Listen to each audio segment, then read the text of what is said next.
नमस्ते। आप सभी साथी डिमांड कर रहे थे कि सर एक लोको पायलट कैसे बने, इसके ऊपर वीडियो बनाएं कि उसका क्या एग्जाम पैटर्न रहता है, कैसे उसका चयन होता है, क्या मेडिकल स्टैंडर्ड्स रहता है और किस प्रकार की सैलरी और किस प्रकार की ड्यूटी रहती है। तो आज अपना कंप्लीट वीडियो एक लोको पायलट यानी एक असिस्टेंट लोको पायलट कैसे भर्ती होता है और क्या उसकी जॉब नेचर रहता है, इसके ऊपर अपना पूरा वीडियो बनेगा आज का। आप लोको पायलट बनने से पहले एक चीज है, वो जॉब के प्रति आपका डिटरमाइनेशन होना बहुत जरूरी है, क्योंकि ये जॉब आपको घर से दूर भी करनी पड़ेगी, आपको रात को भी जगना पड़ेगा, आपको अगेंस्ट नेचर काम करना पड़ेगा। जब दुनिया सो रही होगी तब आपको जगना होगा, अपने परिवार जनों का त्याग करना होगा, आपको अपने घर से दूर रहना होगा, अपने बीवी बच्चों से आपको दूर रहना होगा और विषम परिस्थितियों में आपको काम करना पड़ेगा। क्यों?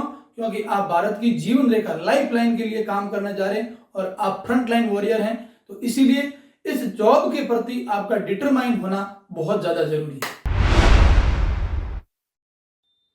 लोको पायलट बनने के लिए जो मूलभूत आवश्यकता है वो उसकी योग्यता है, और वो योग्यता है कि आपकी 10वीं होनी चाहिए और उसके बाद में आप इलेक्ट्रिकल मैकेनिकल में डिप्लोमा या फिटर और इलेक्ट्रिकल में आईटीआई ट्रेड्स या बीटेक की डिग्री, जो भी इलेक्ट्रिकल और मैकेनिकल, और इस समय इलेक्ट्रॉनिक्स को भी लोगों ने प्रिपेयर देके लिया है, क्योंकि पिछली वैकेंसी में ये भी कोर्ट में जाके एक बड़ा इशू बना था। तो इलेक्ट्रॉनिक्स वाले भी इसमें आ सकते हैं। तो आपके लिए जो क्वालिफिकेशन की रिक्वायर्ड है वो आपकी होनी चाहिए 10, उसके बाद में आईटीआई या डिप्लोमा पॉलिटेक्निक और उसके बाद में बीटेक डिग्री। ये क्वालिफिकेशन होने के बाद जब वैकेंसी आती है तो अपना फॉर्म डालिए और उसके बाद में आपको इसी पैटर्न के अकॉर्डिंग अपने ट्रेड के अकॉर्डिंग तैयारी करनी है और उसमें ही आपका चयन है, उसका मूल आधार आपकी ट्रेड रहती है।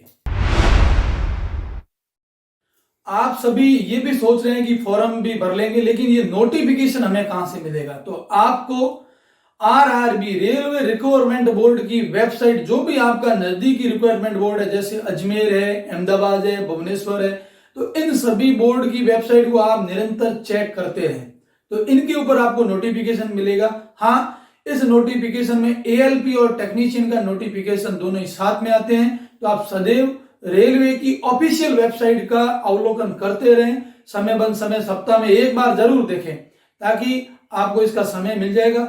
वैसे ये वैकेंसियां हर एक साल बाद में आती हैं, लेकिन पिछले 2-4 सालों से इसका शेड्यूल रिड्यूस हुआ है, तो ये वैकेंसी हर 1.5-2 साल के बाद में आती है।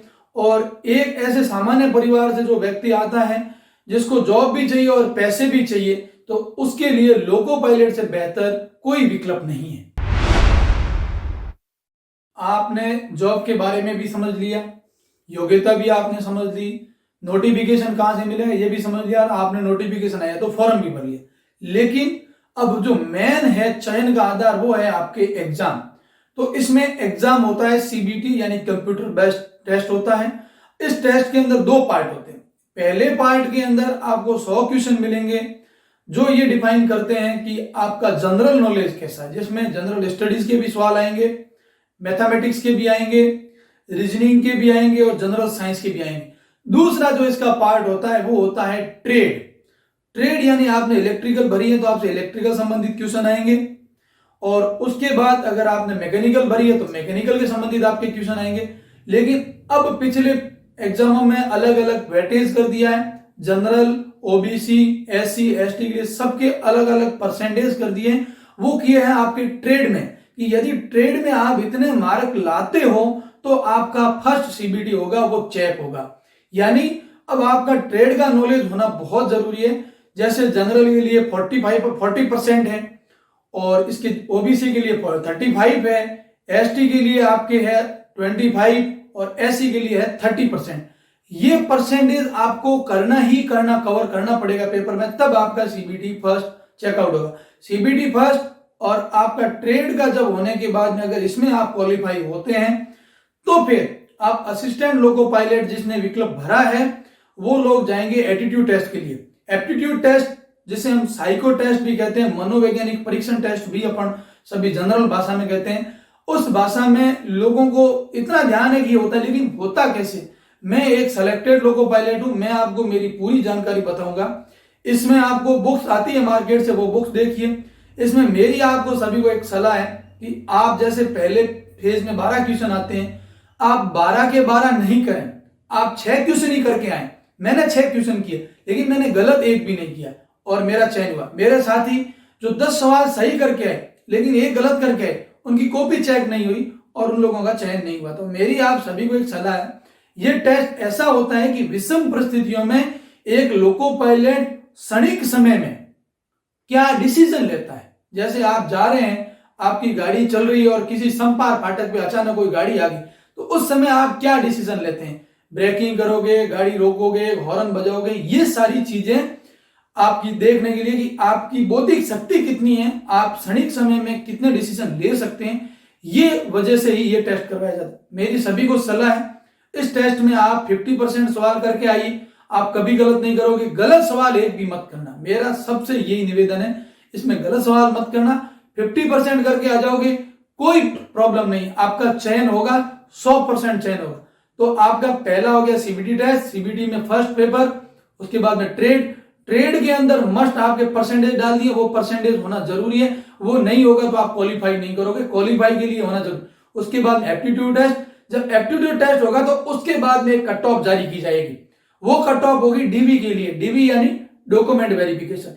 अब आप डॉक्यूमेंट वेरिफिकेशन करवाने जाओगे, तब आपको डॉक्यूमेंट वेरिफिकेशन, जिसके डॉक्यूमेंट पूरे हो जाएंगे, उसके बाद में आपको मेडिकल के साथ डिवीजन अलॉटमेंट की एक कट ऑफ जारी की जाएगी, आपको संबंधित डिवीजन दिया जाएगा। जैसे अगर आप अजमेर बोर्ड से फॉर्म डालते हैं तो अजमेर बोर्ड में 4 डिवीजन है, जोधपुर, बीकानेर, जयपुर और अजमेर, तो इनमें आपको दिया जाएगा। यहां आपको असिस्टेंट लोको पायलट एएलपी के लिए A1 प्लस मेडिकल का स्टैंडर्ड्स होता है, वो आपको कंप्लीट करना पड़ेगा, जिसके लिए आपकी आंखें 6/6 होनी चाहिए, कलर ब्लाइंड नहीं होना चाहिए, किसी प्रकार का आपको हृदय रोग नहीं होना चाहिए, शरीर में किसी प्रकार की विकृति नहीं होने वाले को ही असिस्टेंट लोको पायलट के लिए चयनित किया जाता है। ये मेडिकल होने के बाद आपको वापिस आपकी कट ऑफ जारी होगी, जिससे आपको डिवीजन फाइनली अलॉट होगा और उसके बाद आपके लिए ट्रेनिंग का प्रोसेस प्रक्रिया बनाई जाएगी। Wait a minute. Who are you? हाँ, आप सभी साथी ये भी देख रहे होंगे कि आप खुद ग्लास पहन के बैठे और आप ये कह रहे हैं कि 6/6 होनी चाहिए। मेरी अभी नौकरी 6 साल की हो गई है और मैंने जब ये भर्ती अटेम्प्ट की थी उस समय मेरी आंखें 6/6 थी। आपकी अगर आपको आंखें लगता है कि थोड़ा बहुत ऊपर नीचे है, तो आप पहले से ही ग्लास पहनना चालू कर दीजिए कि आपकी आंखें स्थिर हो जाएगी, आपकी आंखों का वीकनेस नहीं बढ़ेगा और आप क्वालिफाई हो जाएंगे। वहां लेवल आपका मस्ट है, आप कलर ब्लाइंड नहीं होने चाहिए, क्योंकि सिग्नलिंग आपके जो येलो, रेड और ग्रीन, ये रेलवे के मेन बेस्ट पॉइंट है, ये आपका कलर ब्लाइंड नहीं होना चाहिए। आई 6/6 में वेरी करती है, चलता है, लेकिन आप अगर आपको लगता है कि मेरी आंखें वीक हैं, तो आप पहले से ही ग्लास पहनना शुरू कर दीजिए, ताकि आपकी आंखों की जो वीकनेस है वो कांस्टेंट हो जाए, आगे नहीं बढ़े। ये मेरी आप सभी साथियों को सलाह है, जो लोको पायलट बनना चाहता है, दिल से बनना चाहता है। लोको पायलट जो आप डिवीजन अलॉट हो गया, इसके बाद आपको भेजा जाता है ट्रेनिंग पे। अब लोको पायलट की ट्रेनिंग को मैं 4 भागों में डिवाइड करूंगा। पहली ट्रेनिंग होती है यातायात की। अगर आप अजमेर बोर्ड से या अहमदाबाद बोर्ड से चयनित हैं, तो आपको या तो उदयपुर आना पड़ेगा जोनल रेलवे ट्रेनिंग स्कूल में, या फिर आपको भुसावल जाना पड़ेगा। ये इस प्रकार की अलग अलग जोन में, अलग अलग क्षेत्र में इस प्रकार की जोनल स्कूल्स बनी हुई है, जहां पर असिस्टेंट लोको पायलट के लिए इनिशियल यातायात, जहां पर आपको सिग्नल है, आपको सारे नियम है, कानून कायदे आपको वहां सिखाए जाते हैं, और ये 1 महीने की होती है, यानी 30 डे वर्किंग डे होने चाहिए। तो ये आपकी 35 दिन आपको स्कूल में रह के ये ट्रेनिंग आपको पूरी करनी पड़ेगी। उसके बाद में आपकी इलेक्ट्रिकल की और डीजल की, यानी जो लोकोमोटिव आप ऑपरेट करने जाओगे, उस लोकोमोटिव के बारे में आपको डीजल सेट, डीजल स्कूल जो बने हुए हैं, वहां पे आपको डीजल की पढ़ाई जाएगी। इलेक्ट्रिकल के जहां पे भी स्कूल है, वहां आपको इलेक्ट्रिकल की पढ़ाई जाएगी। जैसे अगर आप जोधपुर में चयनित हैं, तो जोधपुर, अजमेर, बीकानेर, जयपुर, इन सभी को भगत की कोटि यानी बीजीकेटी में पढ़ाया जाएगा। और जो साथी बाहर के हैं, अहमदाबाद डिवीजन के, तो उनके लिए भी अहमदाबाद में स्कूल है, भुसावल में स्कूल है, वहां आपको इलेक्ट्रिकल की ट्रेनिंग के लिए आपको रतलाम भी जाना पड़ सकता है, आपको भुसावल भी जाना पड़ सकता है। तो ये अलग अलग स्कूल है जहां पे आपको इलेक्ट्रिकल लोको पायलट और मैकेनिकल लोको पायलट जो आते हैं डीजल के लिए, तो इन दोनों के लिए ये काम करता है। आपको इलेक्ट्रिकल की भी ट्रेनिंग लेनी पड़ेगी, आपको डीजल की ट्रेनिंग भी लेनी पड़ेगी, और ये चीजें आपके लिए अलग अलग महीने की है, जिसके आपके वर्किंग डे रहते हैं 55 डे की ये ट्रेनिंग रहती है। ये जब दोनों ट्रेनिंग होती है तो आपकी मंथली मैं आपको कह देता हूं कि जो आप उदयपुर में जो ट्रेनिंग करके आते हैं वहां दिल लगा के पढ़िए। जो आपकी यातायात की ट्रेनिंग होती है वह ट्रेनिंग ही आपकी डिवीजन में जब वापिस आते हैं तो आपकी वीर्यता आपके प्रमोशन में सहायक बनती है, और वहीं से ही आपकी योग्यता होती है, उसको सीनियरिटी मिलती है। आपके वहां के नंबर आरआरबी से जिससे आप चयनित होके आए, उन नंबरों को कंबाइंड मिला के जो आपकी मेरिट बनेगी वो आपकी सीनियरिटी मेरिट बनेगी। उसके बाद में जब भी आप एएलपी से सीनियर एएलपी बनोगे, यानी वरिष्ठ सहायक लोको पायलट, तब भी यही सीनियरिटी आपके काम आएगी। और जब आप लोको पायलट गुड्स यानी एलपीजी बनोगे तब भी ये सीनियरिटी काम आएगी, और उसके बाद में सारे प्रमोशन इसी सीनियरिटी के ऊपर ही निर्भर करते हैं। तो मेरा आप सभी से निवेदन है कि आप जो यातायात की ट्रेनिंग करने जाएं उसमें मन लगा के पढ़ें और सबसे ज्यादा अंक लाने का प्रयास करें। बाकी डीजल और इलेक्ट्रिकल की जो ट्रेनिंग है उसको इसलिए दिल से पढ़ें क्योंकि लाइन पे आपके ये काम आएगी। आपकी ट्रबल शूटिंग, जब आप गाड़ी चला रहे हैं, आपके लोकोमोटिव में कोई भी किसी प्रकार की अगर ट्रबल आती है तो उस समय ये आपके काम आएगी, आपका नॉलेज होगा वो वहां काम आएगा। तो इसीलिए आप सभी से मेरा ये निवेदन है, और जो भी आगामी भर्तियों की जो तैयारी कर रहे हैं उनको भी मेरी शुभकामना है कि आप दिल से मेहनत करिए। लोको पायलट में आप सभी का स्वागत है, और भारत का एक जीवन रेखा है, उसमें काम करने का अनुभवी और सौभाग्यशाली लोगों को ही मौका मिलता है। तो ये रही मेरी ट्रेनिंग। 2 ट्रेनिंग होगी आपकी, यातायात की होगी, इलेक्ट्रिकल की होगी, डीजल की होगी। इसके बाद में आप आते हैं डिवीजन में, और आपको यहाँ पर डिवीजन की ट्रेनिंग की जाती है 15 दिन की, जिसमें आप जिस लॉबी में चयनित होते हो उस लॉबी की वर्किंग प्रिंसिपल भी आपको समझने का मिलेगा। उस पूरे डिवीजन की जो एलआरडी है, जो कहां लाइनें जा रही है, उसके बारे में भी आपको सीखने को मिलेगा। तो ये 15 दिन की ट्रेनिंग होती है, जहां आपके सीएलआई नॉमित चीफ लोको इंस्पेक्टर होते हैं, वो आपको इस बारे में ज्ञान देते हैं, वो आपके साथ चलते हैं, आपको समझाते हैं, जो भी आपके काम से संबंधित सारी चीजें हैं उनके बारे में वो आपको अवगत करवाते हैं कि आपको डिवीजन में ये चीजें हैं और डिवीजन में इस प्रकार से आपको काम करना होता है। आप सभी अपॉइंट होके डिवीजन में भी आ गए, लेकिन आपने अभी तक ये सोचा कि हमें सैलरी नहीं बताई। तो सैलरी का कंटेंट आप देख लीजिए। एक लोको पायलट के लिए सैलरी के अलग अलग निर्धारण होते हैं। आप जब शुरुआत में आएंगे तो आप 1900 ग्रेड पे में आएंगे, जिसमें आपका मूल वेतन रहेगा 19,900।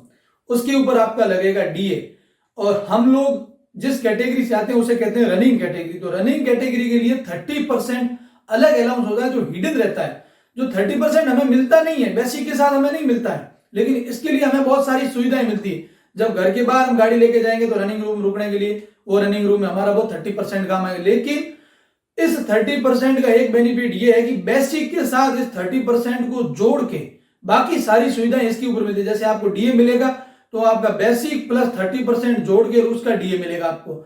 आप अलग अलग शहर में रहते हैं, जैसे 8% वाले शहर में रहते हैं तो अलग है, यदि आप मेट्रो सिटी में रहते हैं तो आपको 24% डीए मिलेगा। उसके बाद में आपका रहता है टीए, जो ट्रांसपोर्टेशन अलाउंस, यानी आप घर से ड्यूटी जाते हैं उसका पैसा इसमें, आप नाइट ड्यूटी करते हैं तो आपको नाइट ड्यूटी का पैसा अलग से मिलता है। उसके बाद में आपका किलोमीटर का पैसा है, जो KMA किलोमीटर माइलेज होता है, वो अलाउंस, वो भी आपका एक रहता है। अभी असिस्टेंट लोको पायलट जो इनिशियल है उसके 3 रुपए और 80 पैसे, जो वरिष्ठ सहायक लोको पायलट है 3 रुपए और 91 पैसे, जो लोको पायलट गुड्स हैं उसको 5 रुपए और 20 पैसे पर किलोमीटर का जो पे किया जाता है, वो आपका ड्यूटी का नेचर देख के आपको पे किया जाता है। तो इसका मतलब मेरा ये है आपको बताने का कि अगर आप चयन होके आते हैं, जैसे 2021, 22, 23 में जब भी आप आते हैं चयन होके, तो आप जब भी आएंगे वर्तमान 7वें पे कमीशन के अकॉर्डिंग आपका मिनिमम जो वेतन रहेगा वो 55,000 रुपए रहेगा, जिसमें आपकी एनपीएस की कटौती भी होगी। सब कुछ काट पीट के आपका जो मूल वेतन पीछे आपके हाथ में आएगा वो 55,000 से प्लस ही आएगा। ये है आपके इस लोको पायलट में चयन होने के बाद में आपकी सैलरी। ये सब आपने सुन लिया, पैसे भी सुन लिए, चयन कैसे होता है ये भी आपने सुन लिया। लेकिन अब मैं आपको एक लास्ट बात ये बताता हूं, ये जॉब बहुत ही जिम्मेदारी वाली जॉब है। आप जिस गाड़ी के लोकोमोटिव में बैठे हैं, आपके पीछे 2000 लोग हैं वो तकिया लगा के सो रहे हैं। इसलिए सो रहे हैं, उनको विश्वास है कि आगे 2 कॉन्फिडेंशियल आदमी बैठे हैं जो जग रहे हैं, तो अभी हम सो रहे हैं। तो इसमें सबसे मस्ट होता है एक स्पार्ट। मैं आने वाले सभी नव आगंतुक लोको पायलटों से भी निवेदन करता हूं कि आप जब भी आए इस चीज के बारे में पहले ही सोच के आए कि स्पार्ट का मतलब होता है सिंगल पासिंग अगेंस्ट डेंजर। यानी आपने कभी भी जिंदगी में लाल सिग्नल पार कर लिया तो ये मतलब आपने तो अपनी तो सोई दमील की है, आपने रेलवे को भी एक बहुत बड़े खतरे में डाल दिया है। हम सभी की जिम्मेदारी बनती है, हमें जो पैसे दिए जाते हैं वो इसी बात के दिए जाते हैं कि हम लोग सतर्क होके ड्यूटी करें। रेलवे सदैव ये कहता है कि समय पालन उतना मस्ट नहीं है जितनी सुरक्षा मस्ट। आप अगर सुरक्षा की बात जहां आएगी तो आप समय को भूल जाइए, समय पालनता बाद में देखी जाएगी, लेकिन सुरक्षा मस्ट है। तो आप जिंदगी में ये डिटरमाइन हो गए कि आपको रात को 2 बजे भी जगना पड़ेगा, सुबह 4 बजे उठना पड़ेगा, 4 बजे आके सोना पड़ेगा, घर से दूर भी रहना पड़ेगा। ये इस ड्यूटी का नेचर है। लेकिन मैं 6 सालों में रहा हूं, अगर आप इस जॉब के प्रति अपना दृढ़ निश्चय है तो आप ये जॉब आपको बहुत कुछ देगी और बहुत कुछ कर। तो ये सारी चीजें देखने के बाद में मेरे 6 साल का जो अनुभव है इस रेलवे की फ्रंट लाइन में काम करने का, मैंने सदैव प्राउड फील किया है कि मैं जिस चीज के अंदर बैठा हूं उसमें बैठने के लिए लोग बाहर खड़े खड़े सोचते हैं। तो ये अपने आप में एक प्राउड फील होता है कि हाँ, मैं भारत की लाइफ लाइन के लिए काम करता हूं। मुझे इस सारी रेल की सुविधाओं से मैं काफी इंस्पायर्ड भी हुआ, मुझे बहुत अच्छी लगी। आप बहुत सारी सुविधाएं जो आपको मिलती है, और सबसे बड़ी भारी बात है कि आप जो अपेक्षाएं रखते हैं जीवन में करने की, वो आप एक लोको पायलट की नौकरी करते हुए कर सकते हैं। आप अच्छा घर में रह सकते हैं, अच्छी आप आमदनी भी कर सकते हैं, अच्छा लिविंग स्टैंडर्ड आप मेंटेन कर सकते हैं, अपने बच्चों को, अपने परिवार को अच्छी मेट्रो सिटी में रख के वहां एजुकेशन भी दिला सकते हैं। और वो सारी जो अपेक्षाएं एक सामान्य व्यक्ति करता है जो जॉब लगने के बाद में, वो आप लोको पायलट के साथ में रहते हुए आराम से कर सकते हैं। आपको सारी सुविधाएं मिलती है ऑल ओवर इंडिया में, आप जहीं पे भी जाएंगे आपको सारी रेलवे की तरफ से सारी सुविधाएं मिलती है। आपको ट्रेवलिंग अलाउंस भी मिलता है, आपको ट्रेवल सुविधा मिलती है, आप सेकंड एसी फर्स्ट एसी के हकदार होते हैं जैसे जैसे आप इंक्रीज होते जाएंगे आगे जॉब में।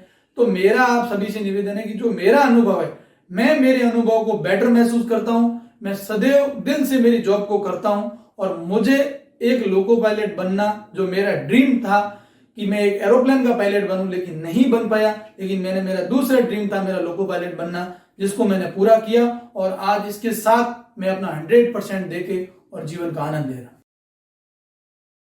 ये एक पूरी जानकारी थी लोको पायलट के लिए। आपको अगर वीडियो अच्छा लगा है तो लाइक जरूर करें, क्योंकि आपका एक लाइक मुझे मोटिवेट करता है। हाँ, अगर इस वीडियो के किसी भी पार्ट में मेरा कोई जो इससे संबंधित सवाल था छूट गया, अगर आपके कोई अलग से भी क्वेश्चन है, आप कमेंट बॉक्स में जरूर डालें। मैं प्रत्येक कमेंट का रिव्यू करता हूं और उसको वापस रिप्लाई करता हूं। यदि ये वीडियो आपको अच्छा लगा है और अभी तक आप वीडियो देख रहे हैं तो चैनल को जरूर सब्सक्राइब करें और इस वीडियो को शेयर करें कि हम जैसे और भी जो बेरोजगार साथी हैं उनको भी और जगह भटकने को नहीं मिले और एक ही पूरे प्लेटफॉर्म पे उनको इससे लोको पायलट से संबंधित पूरी जानकारी मिले। और अगर आप रेलवे से संबंधित और भी जैसे ट्रैक मेंटेनर है, टेक्नीशियन है, इससे जेई है, इससे संबंधित किसी प्रकार की अगर आपकी क्यूरीज हैं तो आप लोग कमेंट में लिखिए, मैं अगला वीडियो उसके ऊपर भी बनाऊंगा। Thank you.